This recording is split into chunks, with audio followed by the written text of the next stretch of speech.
Claro. Boa tarde, bom dia, né, ainda? Bom dia, professor. Começamos a gravar, professor, fique à vontade. Então, boa tarde a todos. Muito obrigado pela presença de todos. Hoje o Grupo ERA está muito honrado de receber a doutora Cláudia Maria D'Adico, falar sobre compreensões contemporâneas do discurso de ódio. E esse é um momento muito importante para a gente discutir todas as questões dos discursos dos intolerantes, que vão culminar no discurso de ódio. E, professora Cláudia, muito, muito obrigado mesmo por nos propiciar esse momento de reflexão. Eu queria...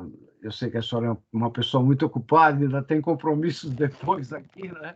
Nós não vamos tomar seu tempo, mas vamos absorver todas as suas palavras. Só antes eu gostaria de fazer um agradecimento muito especial a Catrine e a todos os membros do ERA que organizam essas jornadas de retórica, que sempre nos fazem crescer muito e refletir bastante sobre as coisas que a gente ouve aqui. Doutora Cláudia, a gente tem recebido convidados muito competentes, muito inteligentes, e que têm, como nós estamos refletindo esse ano sobre Invencio, para a criação do nosso livro anual, todas as informações são muito bem-vindas e a gente agradece muito. Por favor, fique completamente à vontade, a senhora está entre amigos, esse é um grupo muito aberto para tudo que puder nos fazer aprender mais e melhor. Eu vou passar, então, a palavra para as meninas que são organizadoras, mas vou reiterar o nosso agradecimento muito profundo por nos dar essa oportunidade de ouvi-la. Bem, boa tarde a todos. Vamos dar início à nossa jornada, né, de retórica e argumentação, promovida pelo nosso grupo ERA, Grupo de Estudos Retóricos e Argumentativos, e com uma realização do programa de pós-graduação em língua portuguesa da PUC São Paulo, com a coordenação do nosso querido professor Luiz, que acabou de nos falar aqui. Hoje, privilegiando a abordagem entre a retórica e os estudos sobre o discurso do ódio. A palestra será transmitida e gravada pela plataforma Teams, com a possibilidade de interação via chat. Ao final da exposição, os comentários serão lidos à palestrante. Então, quem está sem o chat, eu acho que pode levantar a mãozinha aqui, que tem como, né, e fazer a pergunta que será passada para a palestrante. A doutora Cláudia irá realizar sua apresentação em aproximadamente 30 a 40 minutos. Ela tem uma audiência depois, então nós pedimos que não ultrapasse muito esse horário, porque ela precisa sair e é presencial, né, doutora? Então, ela precisa se deslocar. Nós abriremos, então, o espaço para as perguntas, que serão enviadas via chat ou pelo microfone, pela mãozinha, e serão mediadas pela Márcia Pituba, que também está aqui na sala. Lembrando para os inscritos que nesta jornada nós forneceremos o certificado que será disponibilizado pelo site. Nós teremos no evento de hoje a honra de receber a professora doutora Cláudia Maria D'Adico, e sua comunicação tem por título Compreensões contemporâneas do discurso de ódio, mas eu acho que é discursos de ódio e liberdade de expressão, é isso, doutora? Acho que podemos colocar como título e subtítulo. Então, tá ótimo. E agora eu vou passar, então, a ler o currículo da doutora Cláudia. Ela é doutora em Ciências Criminais pela PUC Rio Grande do Sul e mestre em Direito Processual pela Universidade de São Paulo. Juíza federal desde 1996, exerce jurisdição na Justiça Federal de Primeiro Grau no estado de Santa Catarina. Titular da 7ª Vara Federal de Florianópolis, especializada em crimes financeiros, lavagem de dinheiro e cooperação jurídica internacional em matéria penal desde 2013. Conselheira da Associação de Juízes para a Democracia, biênio 21-23, colunista do Brasil de Fato, coluna Avesso do Direito, e autora do livro Crimes de Ódio, Diálogos entre Filosofia Política e de Direito. Livro que eu aconselho muitíssimo, está aqui, olha. Então, quem puder, obtenha, porque é muito bom. Doutora, nós agradecemos demais a sua presença, é uma honra recebê-la, e agora eu passo a palavra para a senhora. Bem, eu é que tenho que fazer muitos agradecimentos, né, de poder estar participando, então, né, dessa oportunidade de conversar com vocês sobre esse tema, dessa rodada, né, deste grupo de estudos, né, sobre os estudos da retórica, em que já participaram outros palestrantes, como trouxe aqui o professor, né, altamente competentes. Então, me sinto muito honrada, né, de estar sendo convidada e, de certa forma, também, né, desafiada a trazer aqui as minhas reflexões para contribuir aqui com esse grupo. Então, agradeço muito o convite e espero, então, né, realmente corresponder aqui, né, às expectativas, né, e também ansiosa pelo nosso debate ao final da exposição. Então, eu vou procurar aproveitar bem aqui o nosso tempo. Eu preparei uma exposição só para nos guiar, né, para não ficar uma coisa assim muito solta, organizar um pouco também o nosso pensamento. Bom, então, por que, né, se falar em discurso de ódio no Brasil de hoje, né? O professor trouxe aí, né, essa preocupação crescente. E nós temos dados, né, e os nossos dados são muito preocupantes, né? Então, coisas que a gente já não via, né, que a gente não tinha, assim, que estão sendo desveladas hoje no nosso Brasil contemporâneo. Então, mais de 349 células de inspiração nazista em atividades, né, sendo monitoradas aí pelos estudiosos, né, da questão do neonazismo. Aqui em Santa Catarina, que é onde eu moro, né, de onde eu estou falando, 69 células em Santa Catarina, né? Santa Catarina como o terceiro estado do ranking, atrás de São Paulo, Paraná, né? Nós chegamos a ter aqui em Santa Catarina 2 seções locais da Ku Klux Klan documentadas, né, na cidade de Blumenau. Nós temos mais de 6.500 endereços eletrônicos de organizações neonazistas, né, também devidamente documentadas em língua portuguesa, né? Dezenas de milhares de neonazistas brasileiros participando de fóruns internacionais de debate sobre temas de nazismo, neonazismo, enfim, principalmente no ambiente da Deep Web, né? E, né, as organizações que monitoram esse tipo de ocorrência, como, por exemplo, a SaferNet, que é uma entidade da sociedade civil, uma organização não governamental dedicada ao monitoramento e a contribuição, né, para o monitoramento dessas ocorrências, em junho de 2020 recebeu maior número de denúncias nos últimos anos, né, 3.616 denúncias, mais de 1.600 páginas diferentes sobre esse conteúdo.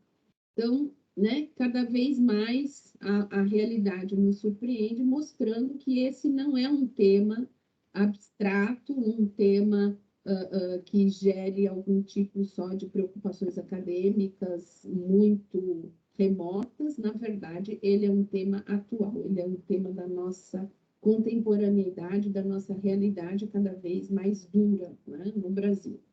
E, diante disso, né, compreensões contemporâneas do discurso de ódio. Como que a gente poderia, contemporaneamente, né, diante dessas ocorrências, diante desses fatos que estão cada vez mais nos deixando perplexos, qual seria a melhor abordagem? Como que a gente pode abordar esse tema de maneira a compreendê-lo melhor e, a partir desta compreensão, então, traçar as nossas ações, as nossas estratégias, o enfrentamento dessa questão? Bem, no direito, né, que é o meu ambiente, nós temos muitas vezes abordagens que são abordagens no sentido de se compreender o fenômeno, de se mapear o fenômeno e, então, traçar algum tipo de resposta. Em geral, essas respostas são respostas sancionatórias, né? Sancionatórias, ou seja, usar o direito penal ou o direito extrapenal, aí o campo das indenizações por dano, enfim, como uma forma repressiva, né, desse fenômeno. Nós agora também temos discutido muito mais também outras abordagens não necessariamente repressivas, abordagens também preventivas. Mas, né, em geral, para compreender o fenômeno, são recorrentes e muito mais comuns abordagens que entendem o ódio como um fenômeno, por exemplo, individual. No direito penal, por exemplo, né, é muito comum a abordagem a partir da motivação do indivíduo. E essa motivação do indivíduo ligada a uma concepção do ódio como um sentimento, como uma emoção, como uma paixão, né? E alguma coisa atrelada, em geral, à história de vida do indivíduo, à constituição psíquica desse indivíduo, abordagens, então, da psicologia comportamental, da psicologia cognitiva, enfim, que vão trazer subsídios para ajudar o direito, então, a compreender esse fenômeno e traçar suas respostas. Outras abordagens também muito frequentes no campo do direito vão entender o ódio como um fenômeno ligado, por exemplo, à psicologia das massas, né? Então, a questão das respostas, por exemplo, grupais, das respostas das multidões, do entendimento do ódio como um fenômeno do in-group, out-group, aquele que se coloca dentro de um grupo ou que se coloca fora daquele grupo, ou de um embate ou de um enfrentamento entre grupos, né? Identificados por alguns caracteres comuns, né? Nesses processos que Freud também analisou ali na sua psicologia das massas, a análise do eu, né? O William Reich também na psicologia das massas. Então, como uma questão atrelada a essas dinâmicas grupais e as dinâmicas de identificação e também atreladas a um mecanismo de seguir um determinado líder, né?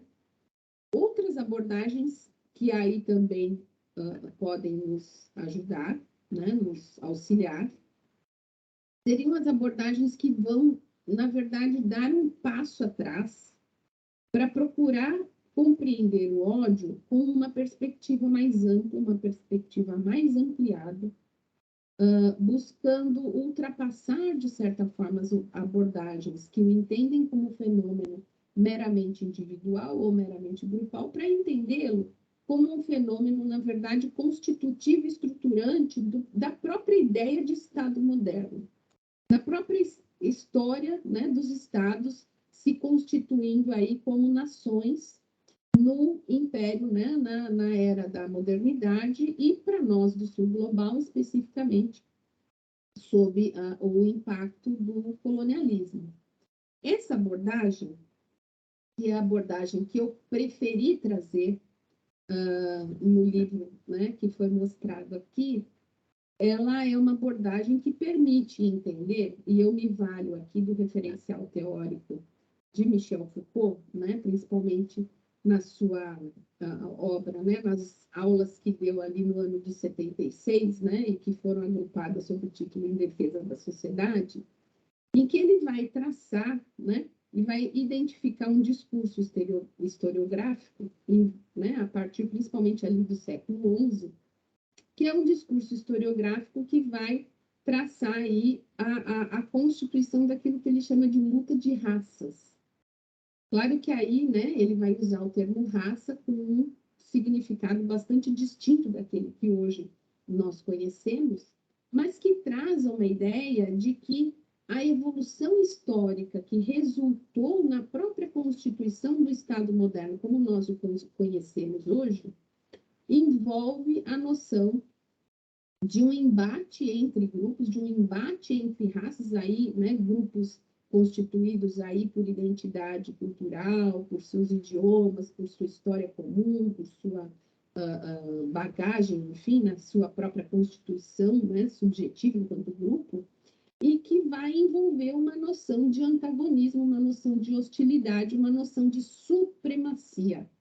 Então, que a própria ideia de Estado moderno envolve uma noção de supremacia de um grupo em relação aos demais, e que esse grupo vai ditar, de certa forma, né, um outro conceito muito importante na obra de Foucault, que é o conceito de normalização. Então, ele vai, então, ditar o conceito daquilo que se entende como um sujeito normal, normalizado, né? E aí uma estratégia de defesa da sociedade em relação àqueles que não se enquadram nesse ideal de normalização, como, né, também uma outra obra de Foucault, né, Os Anormais, as pessoas, então, que não se identificam, não se enquadram nesse ideal de normalização ditado, então, pelo grupo, né, o vencedor desse embate da luta de raças, né, e que vai, então, procurar afastar ou eliminar, né, propriamente os grupos e os integrantes dos grupos que não se enquadram nesse padrão de normalidade. Então, na verdade, a própria constituição do Estado moderno vai trazer íncita essa ideia da hostilidade, do embate, da guerra, da própria guerra, né, contra esses grupos e essas pessoas que não se enquadram, então, nesse padrão de normalização e de supremacia em relação aos demais. Portanto, essa abordagem vai nos permitir entender que, deixando as coisas funcionar como elas funcionam, né, normalmente, vamos dizer assim, se nós deixamos que as coisas vão por inércia, né, o ódio sempre vai estar aí ditando, né, as suas, gerando as suas dinâmicas nas relações sociais, na constituição da nossa sociabilidade e, principalmente, no jogo das relações de poder, a ponto de Foucault, na sua aula final, né, do curso em Defesa da Sociedade, dizer que não existe Estado que não seja racista, né, dentro dessa ideia de que o Estado, por si só, já envolve a ideia de exclusão de determinados grupos, a ideia de eliminação de grupos indesejáveis, a ideia de exclusão de grupos não enquadrados nesse ideal de normalização. Bom, só nessa lâmina eu já levei quase 20 minutos. Mas essa é, na verdade, a compreensão que eu acho que realmente nos auxilia a realmente compreender o fenômeno do discurso de ódio de uma maneira mais abrangente. Porque nós vamos encontrar várias obras, vários livros, né, pesquisas. Agora eu tive a oportunidade de reler, né, até para preparar a fala aqui, uma pesquisa que foi realizada por um grupo de estudos da FGV, né, da Escola de Direito, que é uma pesquisa excelente, muito fundamentada, muito cuidada do ponto de vista metodológico, mas que, na minha humilde opinião, ela peca por criar uma matriz de variáveis em que a questão histórica, da constituição histórica do ódio, ela é apenas uma das variáveis ao lado do sujeito, do orador, do alvo, né, das outras variáveis, quando, na verdade, eu acredito que ela é a causa estruturante, realmente, né, de uma compreensão do discurso de ódio. O discurso de ódio aí como um mecanismo, né, realmente de reforço de estruturas de subordinação, um mecanismo de reforço de estruturas que dispõe grupos em relações hierarquizadas de poder dentro da sociedade. Então, essa concepção do ódio dentro desse quadro, né, como um elemento realmente constitutivo da própria ideia de Estado moderno, ela permite que a gente chegue a essa formulação. Ou seja, então vai haver um crime, um discurso de ódio sem que o agente sinta ódio, né? Não vai ter, então, essa emoção, né? É possível, porque, na verdade, nós vamos, então, identificar o discurso de ódio dentro desse quadro mais ampliado, dentro desse contexto realmente formado por relações históricas que resultaram, então, na nossa organização contemporânea das sociabilidades. Então, um exemplo clássico é esse exemplo que eu trago aqui nessa lâmina, por exemplo, o julgamento de Eichmann. Eichmann, em Israel, né, em Jerusalém, que é a obra clássica de Hannah Arendt, retrata o julgamento de um oficial nazista que, nas suas declarações ali perante o Tribunal de Jerusalém, chegou a afirmar: olha, eu era realmente um oficial de alta patente, um oficial que era responsável pela logística, né, da entrega dos corpos, né, das pessoas, dos judeus, aos campos de concentração para o seu extermínio, mas eu até tive uma namorada judia, dizia ele. Né? Eu não sinto ódio dos judeus. Ele dizia isso. Né?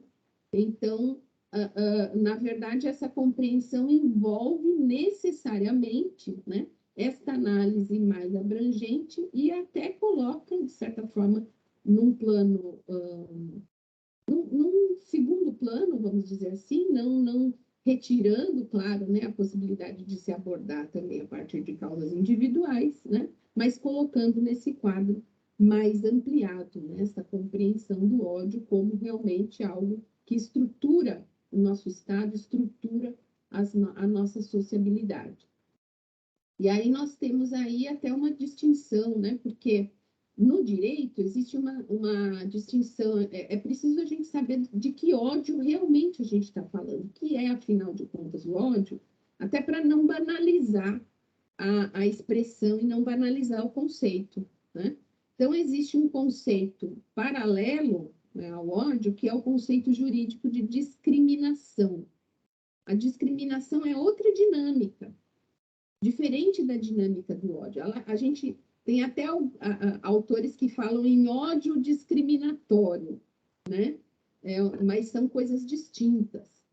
A discriminação, ela é muito mais uma ideia vinculada à situação de, a partir de um estereótipo, a partir de um preconceito, a partir de uma visão, de uma concepção ligada à ideia de inferiorização de alguns grupos, né? Retirar desses grupos a possibilidade de usufruir ou de gozar de direitos em pé de igualdade a outros grupos. Então, envolve necessariamente essas ideias de distinção, exclusão, restrição, preferência, né? No sentido de impedir o gozo de direitos. O conceito de ódio, na verdade, ele é muito mais próximo daquilo que no direito a gente chama do conceito jurídico de intolerância. Porque a intolerância, ela envolve uma coisa um pouquinho distinta.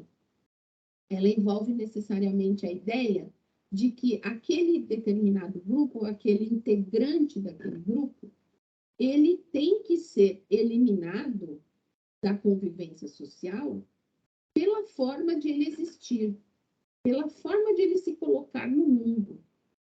Vejam, né? Aí está em jogo a própria existência da pessoa como ela é, por seus traços identitários ou por suas escolhas fundamentais.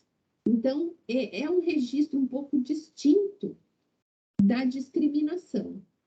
Podem até ambos serem gerados por preconceitos, que são representações mentais negativas acerca de determinada pessoa por seus traços identitários ou por suas escolhas individuais. Mas a dinâmica é um pouco distinta.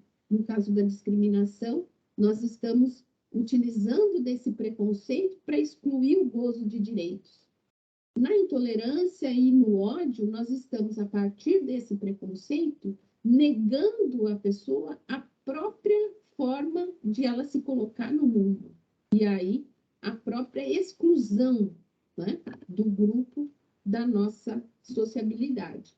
Existem alguns autores, né, que eu trago aqui, que ilustram, né, como funcionam essas dinâmicas da discriminação e da violência por intolerância, por ódio, né? Aqui a Maria Mercedes é uma delas, né?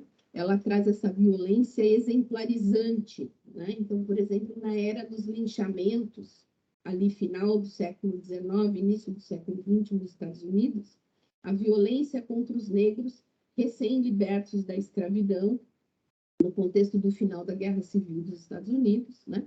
muitos crimes ali foram bárbaros, né? Uma violência horrível, né? A música de Billie Holiday, né? O Strange Fruits traz essa lembrança, né? Dos corpos pendurados nas árvores como frutos estranhos, né? E ali esses crimes eram praticados no sentido de se impedir o gozo de direitos. Apesar de ser uma violência muito brutal, né? O que se pretendia com esses crimes era impedir que os negros morassem em determinados lugares, que tivessem determinados empregos, que tivessem acesso à educação, que tivessem acesso, os mesmos acessos, né, que as pessoas brancas. Então, ali ela era uma violência, na verdade, exemplarizante, né, no sentido de mandar uma mensagem para o grupo, mas com a finalidade de que aquele grupo fosse privado de direitos.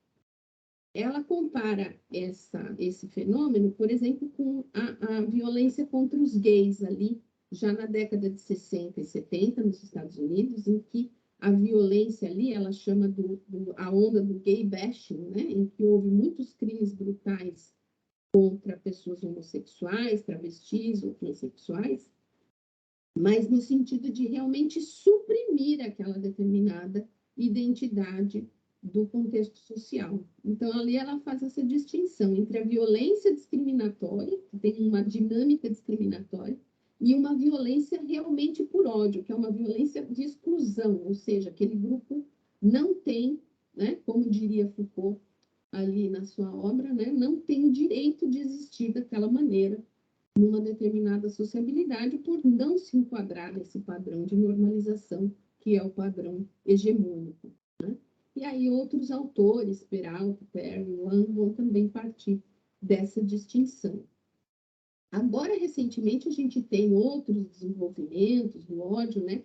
A internet, ela forneceu realmente, né, um mecanismo de potencialização dessas dinâmicas discursivas, né, a potencialização dessas práticas. Então, nós vamos ter vários conteúdos aqui que podem ser identificados como conteúdos de ódio. Então, eu trouxe aqui só alguns exemplos dessas dinâmicas, né? Então, como que o direito tem respondido a esses desafios na era da internet? Então, principalmente ali no contexto da União Europeia, muitas leis, né, mais de 19 países adotando leis que criminalizam a negação, a diminuição, a trivialização do Holocausto, por exemplo, ou que glorificam, né, pessoas responsáveis por grandes genocídios.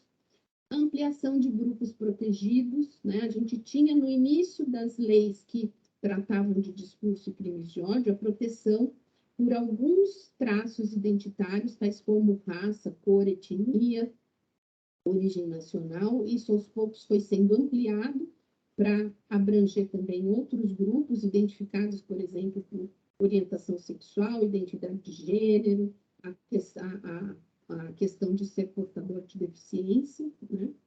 Também esses desenvolvimentos recentes, né, trouxeram toda essa dinâmica dos algoritmos, né? E aí a gente tem autores que falam nos algoritmos do ódio, né? Os algoritmos que vão ser responsáveis, por exemplo, quando se faz uma busca nos mecanismos de busca, nos browsers, né?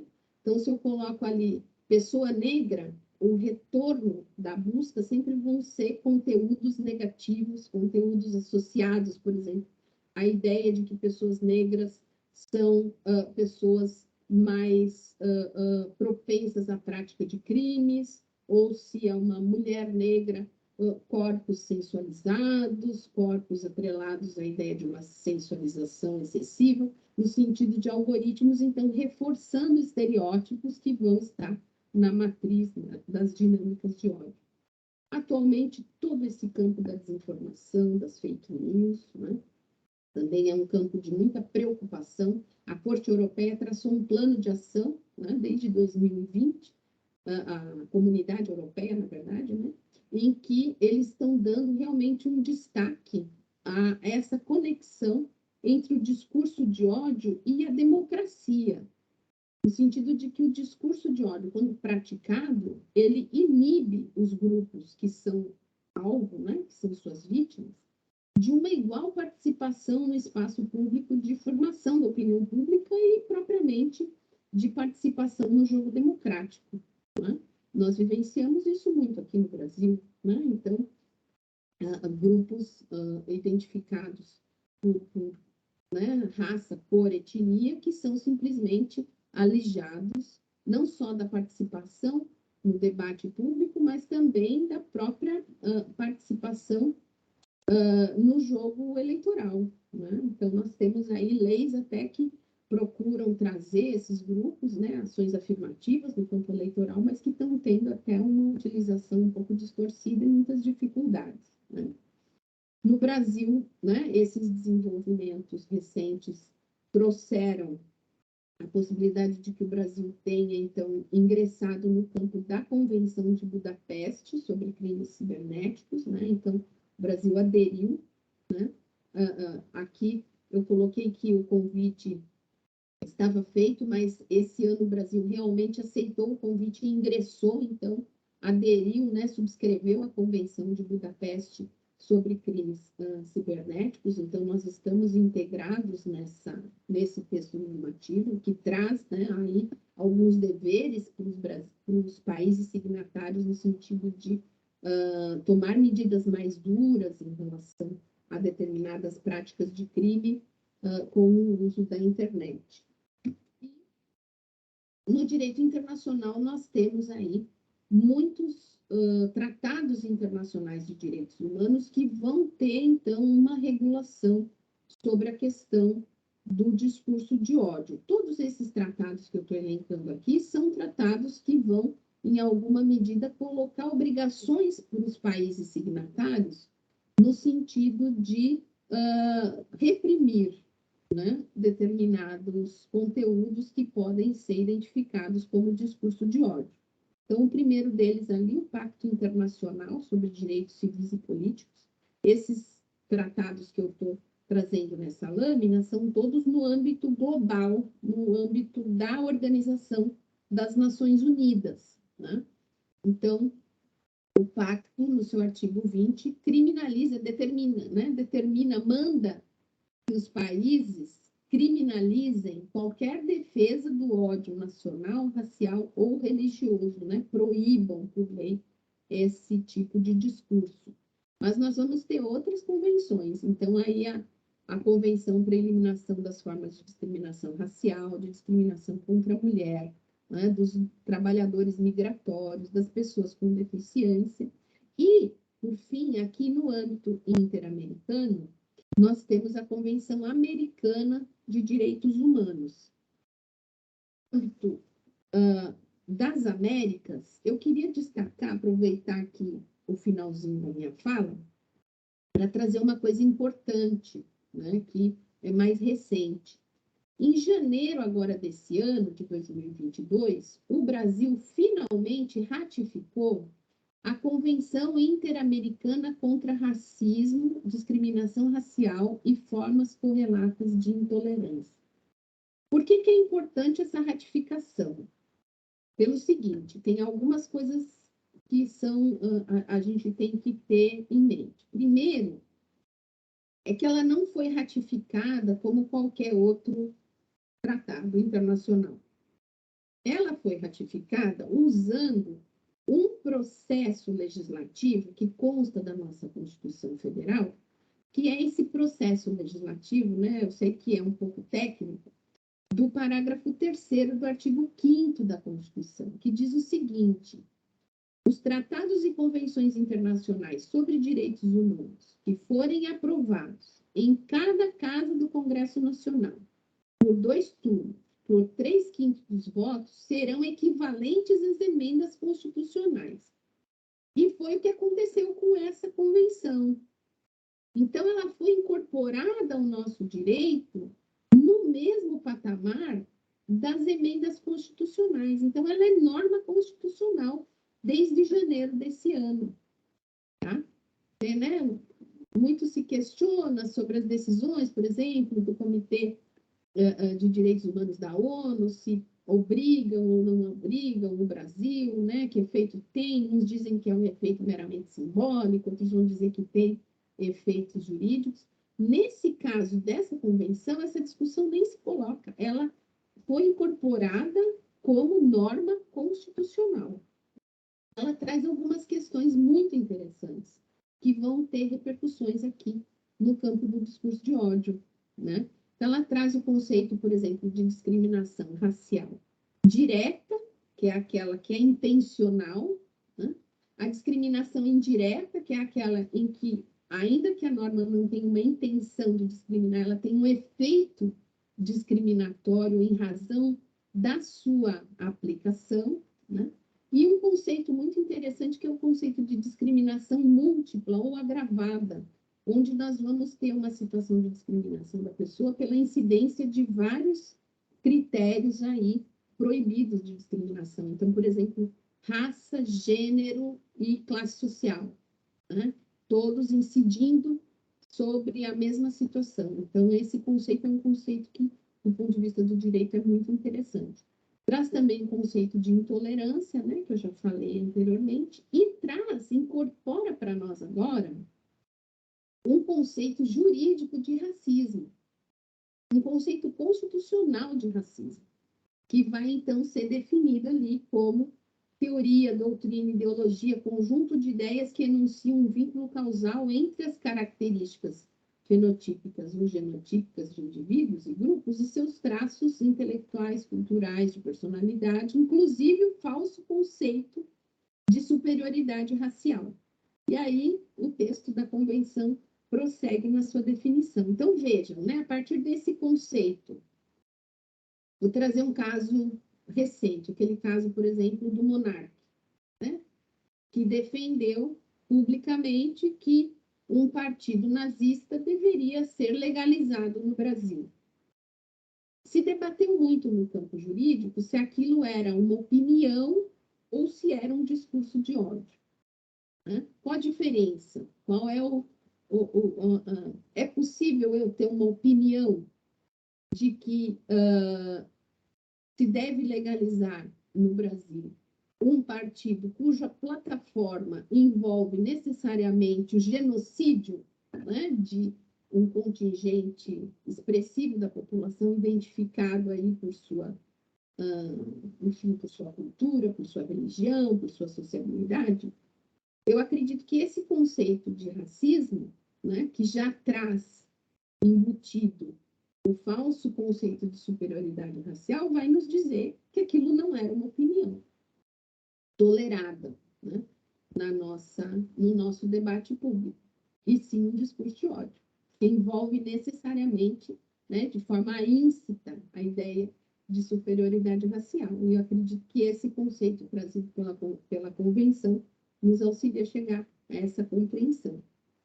Bem, já estou estourando meu tempo, e eu trago, né, alguns outros destaques dessa convenção, né? Existem alguns deveres aí que os países signatários se comprometem, né, quando aderem. Um deles, né, é proibir qualquer tipo de promoção ou incitação ao ódio, e aí o ódio, né, trazido como um termo realmente expresso, né, no texto dessa convenção.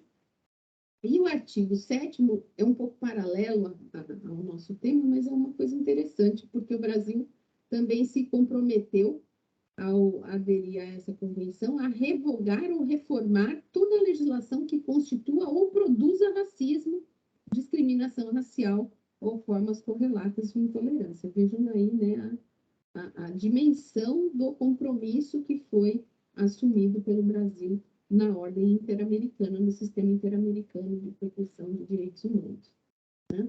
Temos outros textos, aí os princípios de Camden também, né? E que aí vão colocar obrigações expressas em relação aos servidores públicos, aí os servidores públicos com uma responsabilidade maior, né? No sentido da produção de discursos ou de mensagens que promovam, né, discriminação ou prejudiquem a igualdade, portanto, também o ódio é inserido, né? E a nossa Constituição, que é o texto, enfim, que vai posicionar o Brasil dentro desse objetivo de eliminar todos os preconceitos e formas de discriminação, entre elas também, né, a prática do racismo. O racismo é tido como uma prática social, né, e o discurso de ódio aí também embutido. Finalmente, eu trouxe aqui também, logo depois da Constituição, e aqui eu vou realmente finalizar a minha fala, logo depois da Constituição, né, para cumprir ali a obrigação de criminalizar a prática do racismo, foi editada a famosa Lei K.O., né, que é a lei que realmente permite aqui essa discussão sobre a criminalização do discurso de ódio.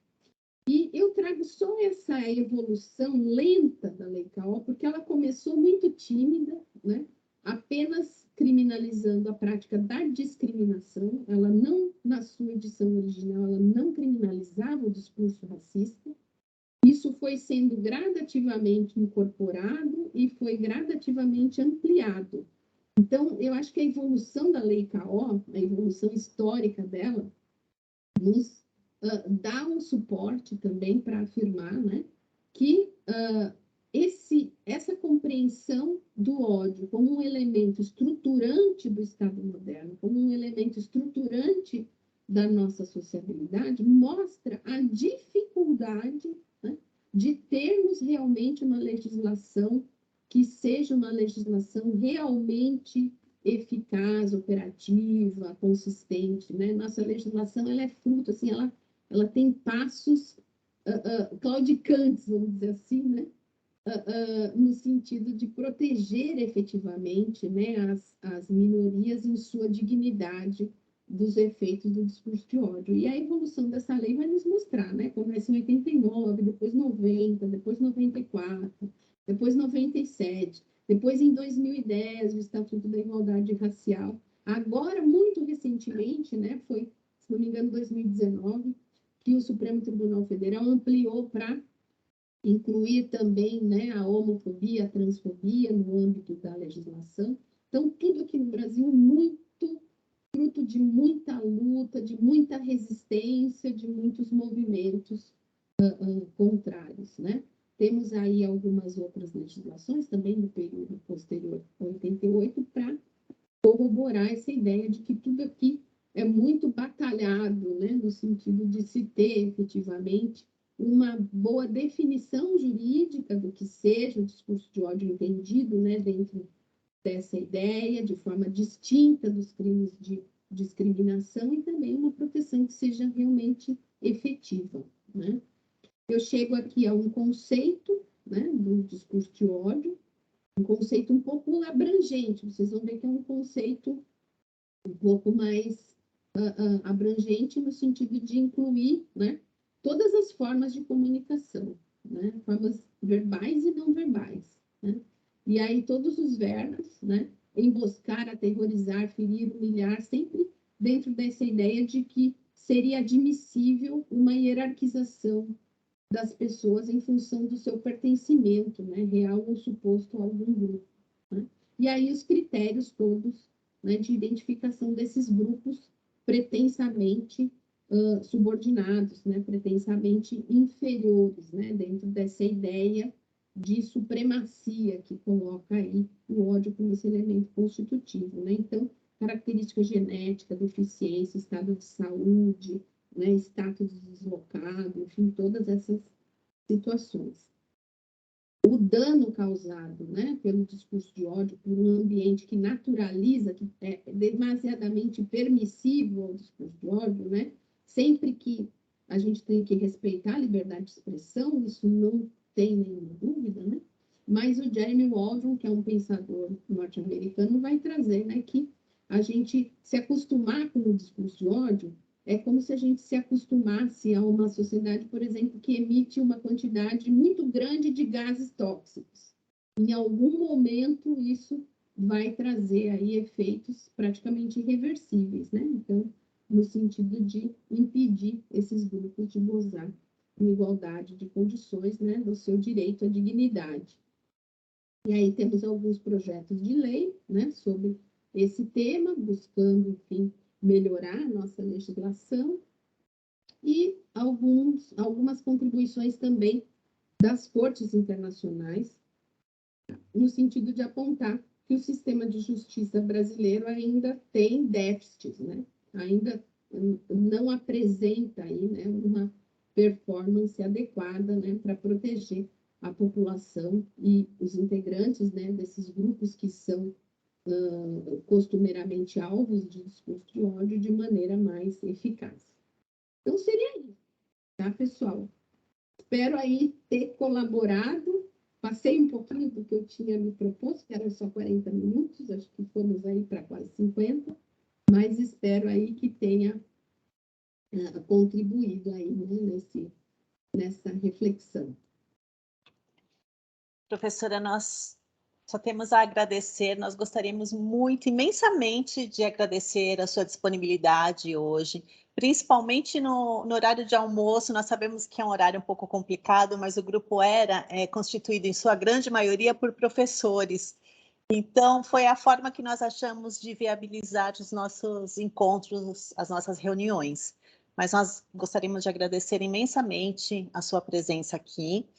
Eu passo agora a palavra para a Márcia, para ela fazer as perguntas do chat. Eu mesma já fiz uma pergunta para ela, mandei pelo WhatsApp, porque eu não tenho acesso ao chat, mas eu gostaria de agradecer novamente, passando a palavra para a Márcia. Professora, eu gostaria muito de agradecer e falar para a senhora assim, que eu estou numa saia justa terrível aqui, porque choveu perguntas e eu me sinto assim incompetente para selecionar as melhores, porque todas são muito pertinentes, tá? Vamos lá, o que a gente conseguir estar respondendo, vamos fazer. Eu pensei uma coisa aqui, não sei o que a senhora acha, vamos pensar juntas aqui, né? O que eu pensei? De repente, eu faço todas as perguntas e a senhora seleciona, ou de repente faz um combo aí na resposta e acaba contemplando todo mundo. Pode ser assim, não? Pode ser sim, deixa eu ir anotando aqui. Então, ok. Então, vamos lá. Eu tenho uma pergunta. Vamos lá. É uma questão muito polêmica dentro do direito, isso, mas, enfim, só para instigar também. Justiça ou busca de uma consciência tranquila para o Estado? Qual a sua visão sobre a política de cotas? Eu gostaria muito de saber o posicionamento da senhora, o que a senhora acha. Essa é a minha. Vamos lá, vamos seguir aqui agora. A Andréia pergunta: na atualidade, é possível falarmos em discursos de ódio institucionalizado? Tá? Então, vamos seguindo aqui. A Cláudia. A pergunta da Cláudia é uma pergunta bem elaborada. Vamos lá. Para Aristóteles, o ódio é uma reação ao que é prejudicial ou vicioso. O filósofo trazia o ódio como um sentimento, uma emoção. Hoje sabemos que o crime de ódio é estrutural, é um elemento constitutivo do Estado moderno nas formas de relação do poder. Como dito hoje, é até usado como exemplarizante.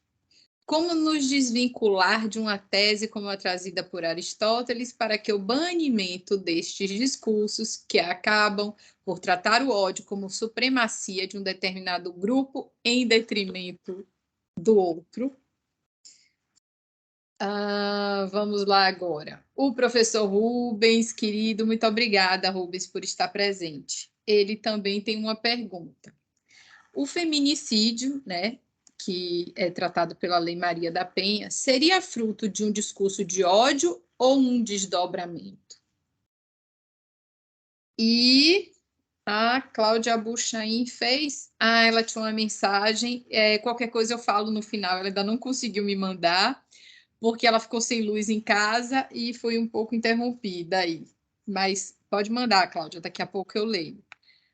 E o professor Luiz, ele também sempre tem uma coisa para perguntar. Então, professor, se o senhor quiser perguntar, aproveita, porque o momento é esse, a gente tem poucos minutos e a gente precisa aproveitar. Aí a sua pergunta vai no combo. Aproveita aí, professor, entra aí.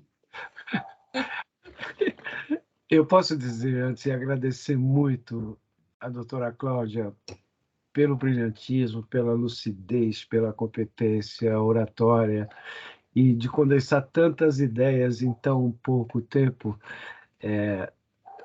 Um exemplo mesmo de dinâmica oratória condensada num período tão pouco. Muito obrigado, viu, professora Cláudia? Foi muito interessante. Eu sei que o Assir está... Estou vendo a carinha do Assir ali do lado, que é o, que é o presidente da OAB de Conchas, e está se coçando, porque a gente discutiu outro dia numa palestra, falando a respeito do discurso dos intolerantes, da força que a lei faz para tentar coibir o discurso do ódio. A senhora hoje deu conceitos muito nítidos. Qual é o conceito jurídico de discriminação e qual é o conceito jurídico de intolerância? A gente tem pensado que o discurso do ódio é a última etapa do discurso dos intolerantes, que começa com estereótipo. A senhora hoje deixou isso muito claro, né? Começa com estereótipo, passa para o preconceito, chega num discurso que apenas exclui, mas não elimina. O discurso do ódio é o último deles e é aquele que extermina. A pergunta, eu acho até que é dificílimo tentar uma resposta, mas assim, a lei coíbe, mas não elimina o ódio. Isso é verdadeiro? Isso faz sentido, né? Embora, é claro que seja sempre compensador tentar diminuir o ódio, mas parece que a lei ainda não é a força máxima para extirpar isso da sociedade. Eu sei que é um comentário muito genérico, muito amplo, que suscita muitas discussões, mas eu gostaria de ouvir a senhora a respeito disso. Muito obrigado. E se não der tempo, não faz mal não, viu, professora? Porque tem perguntas aí tão inteligentes e tão importantes. Obrigado mesmo, viu? Eu com a Cláudia, palavra? Sim, professora, a palavra é sua. E assim, por causa do horário que eu estou aqui controlando o tempo inteiro, é a senhora que vai determinar quando acaba. Então, quando a senhora disser assim, olha, eu acho que eu já respondi o suficiente, aí a gente termina, tá certo? Maravilha, tá ótimo. Não, perguntas ótimas, né? Só demonstra que é a minha responsabilidade de estar falando com uma audiência tão qualificada, né? Então, vamos lá, vamos ver como é que eu consigo contribuir. A pergunta da Márcia, né? Justiça ou apaziguamento aí de uma consciência, né? No sentido da aplicação de uma política de cotas, né? A política de cotas, na verdade, ela diz respeito muito mais às práticas discriminatórias, né? Do que propriamente uma questão atrelada diretamente ao discurso de ódio. Mas eu entendo, assim, que nós devemos caminhar, né? E aí no sentido freiriano do esperançar, né? Da utopia, para uma sociedade em que não sejam necessárias ações afirmativas, né? De que não sejam necessárias essas cotas. Mas eu acredito que no momento que nós atravessamos, né? E acredito que, não sei se a minha geração, né, verá esse momento em que as políticas de cotas não serão mais necessárias, eu entendo que não só elas são necessárias, como elas são indispensáveis, né? Elas realmente viabilizam aí, né? Elas reconhecem que a igualdade envolve partir da compreensão de que existem, né, grupos que estão imersos nessa dinâmica de subordinação, né, nessa perspectiva de subordinação. Então, eu acredito que a aplicação das políticas de cotas, elas realmente são indispensáveis. Da forma como elas têm sido aplicadas, Márcia, eu entendo a sua crítica, né? Eu acho que fica realmente muito aquém daquilo que ela se propõe, né? Vejam aí que esse ano nós estamos aí com o limite temporal anunciado, né? Para as cotas para ingresso no ensino superior, para as cotas para ingresso nos quadros do Serviço Público Federal, e nada está sendo discutido, né? porque era o caso não só de prorrogar a vigência, mas de aprofundar os mecanismos, né? No sentido não só do acesso, mas da permanência, da viabilização de que essas pessoas realmente concluam sua formação e que realmente alcancem, né, aí acesso ao mercado de trabalho em igualdade de condições. E a gente vê que isso, né, então, nesse sentido, concordo contigo, né, que da forma como tem sido posto, parece muito mais que é uma coisa simbólica, uma coisa só para dizer, né, que está sendo cumprida, mas realmente precisaria muito mais, né? A questão do discurso de ódio institucionalizado, pergunta muito boa também, né? E aí a gente vai trazer a questão do ódio no ambiente institucional, numa dimensão institucional, né? Aí eu posso falar de cadeira, assim, do sistema de justiça, né? Que é a entidade, né, onde eu exerço aí a minha função, e a gente verifica, de fato, né, que as instituições, elas reproduzem, né, a nossa sociabilidade, elas reproduzem aquilo que a gente verifica no ambiente social. Então, muitas vezes, as próprias instituições são as instâncias onde o discurso de ódio está sendo produzido, veiculado, naturalizado, trivializado, né? E muitas vezes, ao deixar, né, de reconhecer aí a responsabilidade, né, de pessoas que produzem, veiculam mensagens de ódio, também passam uma mensagem de que o discurso de ódio é uma questão menor, né? Uma questão de menor importância. Então, eu entendo que há muito a se fazer, né? E o Brasil já foi realmente apontado, né, pela Comissão Interamericana de Direitos Humanos, por exemplo, como um país que precisa aprimorar, né, os seus mecanismos e principalmente a atuação dos seus agentes públicos, né, nessa questão envolvendo, né, discriminações múltiplas e a intolerância e também o ódio. A pergunta belíssima, né, que envolve aqui a visão de Aristóteles, né? Aristóteles, né, dedica aí toda uma obra, né, ao estudo das emoções, e dentro das emoções ele estuda também a questão do ódio, né? E ele traz aí o ódio na ágora, né, no espaço público. E aí, realmente, assim, a concepção de Aristóteles é uma concepção filosófica na tradição, né, de outros filósofos que vão identificar o ódio como uma emoção, né? Eu não vou dizer que seja uma abordagem insuficiente, né? Quem sou eu, né, para dizer isso de Aristóteles?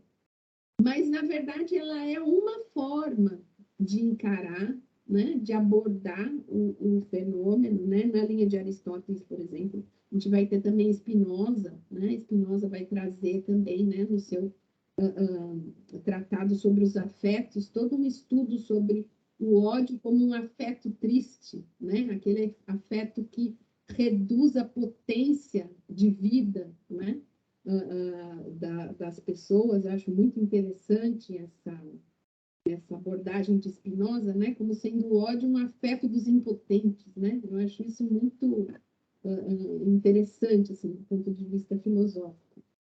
Mas, de fato, são abordagens que eu acho que podem coexistir, né? A gente, é possível, né, de que a gente possa analisar essas várias incidências e essas várias facetas do ódio.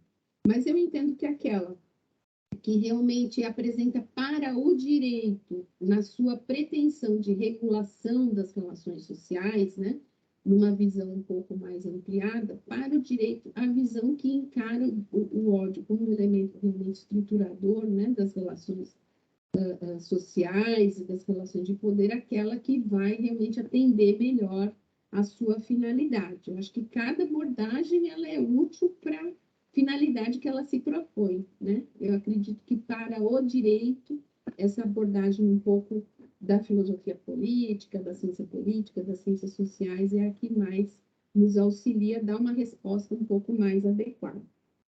Por fim, a pergunta aqui do feminicídio. O feminicídio é uma questão muito interessante, assim, no campo dos estudos do ódio no direito. Porque, vejam, a gente tem na nossa legislação duas modalidades de feminicídio. A gente tem o feminicídio no âmbito das relações de violência doméstica, né? Então, a mulher, né, que é vítima de violência no ambiente das relações domésticas, e aí, né, trazer aí que o Superior Tribunal de Justiça recentemente ampliou o campo também para as mulheres trans, né? Então, isso também é bem interessante. Mas também abrange a violência contra a mulher pelo fato de ser mulher, né? Então, a gente tem duas modalidades de feminicídio. Aquele no ambiente das relações domésticas e aquele, né, pelo fato, por razões do sexo feminino, diz a lei. Né?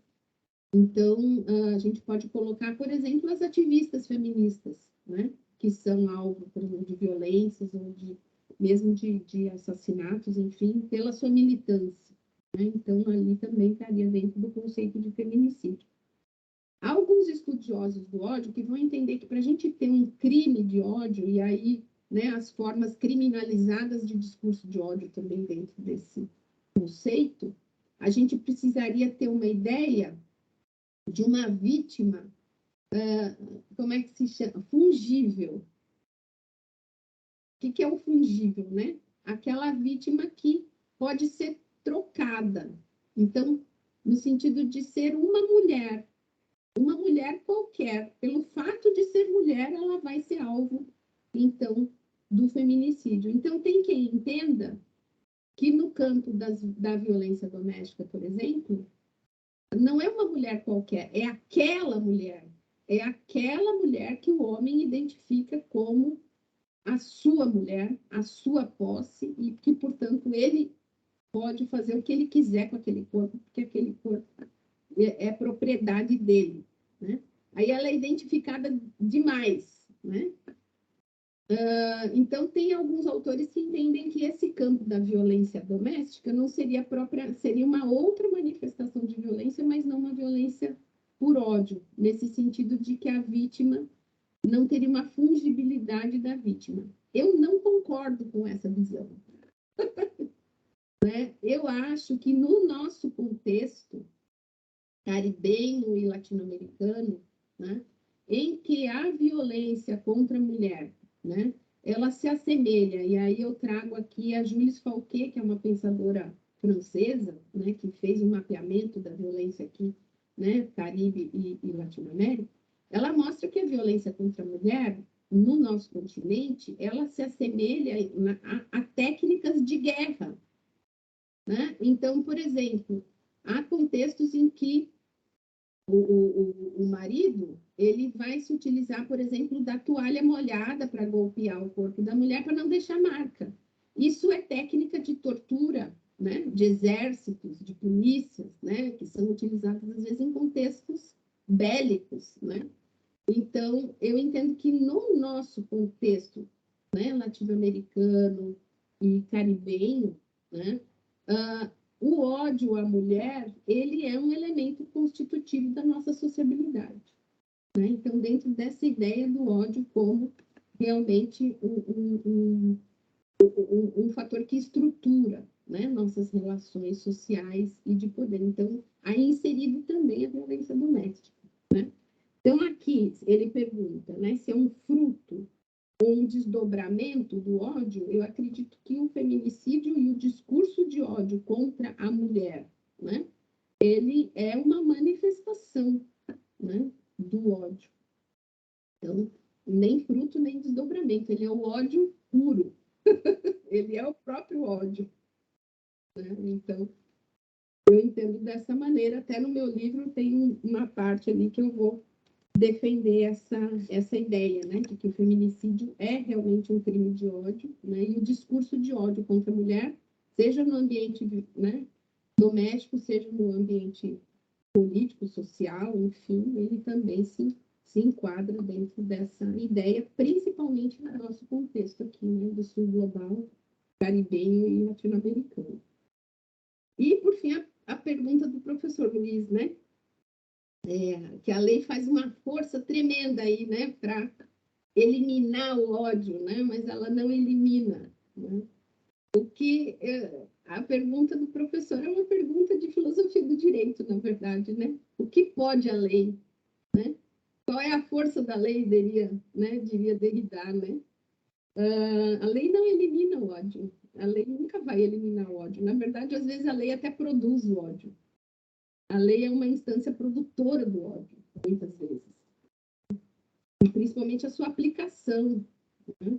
Pelas nossas instituições aí, que reproduzem exatamente, né, essas questões estruturais da nossa sociabilidade. Então, acho que a lei tem todas essas limitações, né?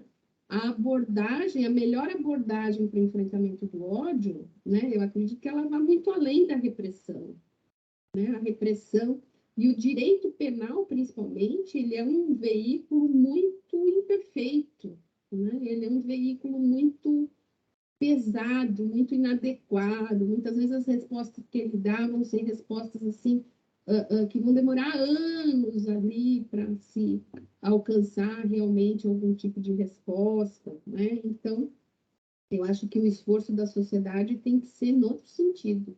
E aí falo com vocês que são professores, né? Eu acredito muito no poder da educação, né? No poder da formação aí das subjetividades, né? Subjetividades que sejam enfim, né, mais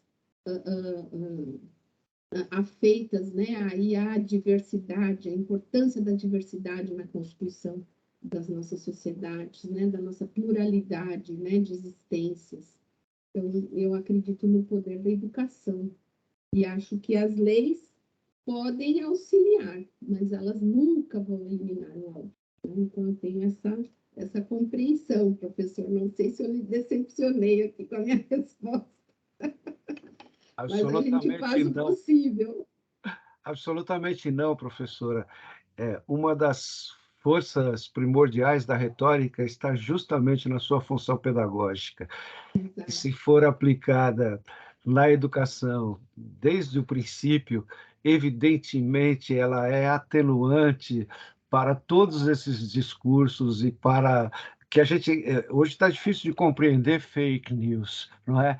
Isso é um produto quase estruturante, eu acho que disse a Andréia aí, da nossa sociedade, que só a educação pode, ao implantar a virtude como uma qualidade humana intrínseca, evidentemente ela pode aprimorar o homem.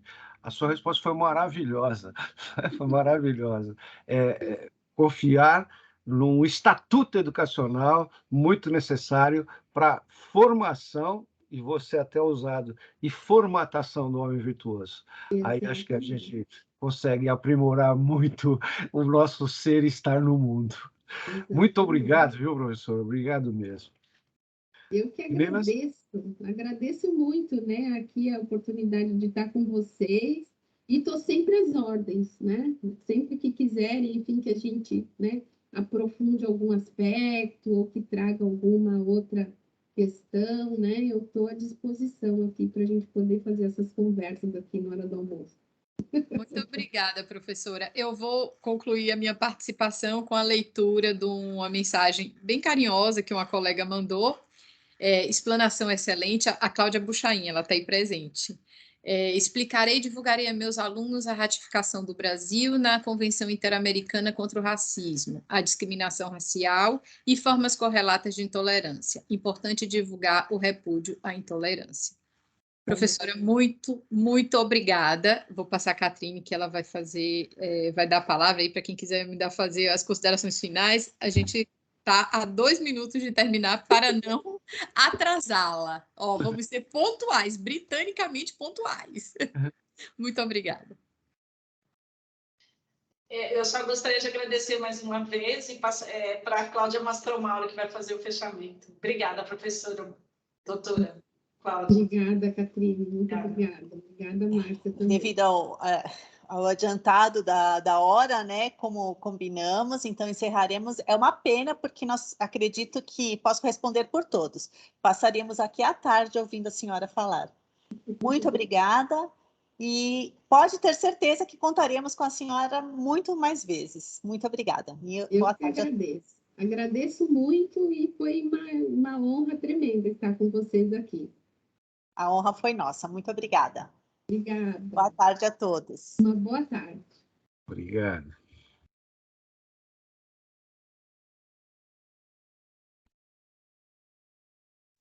Tchau, gente.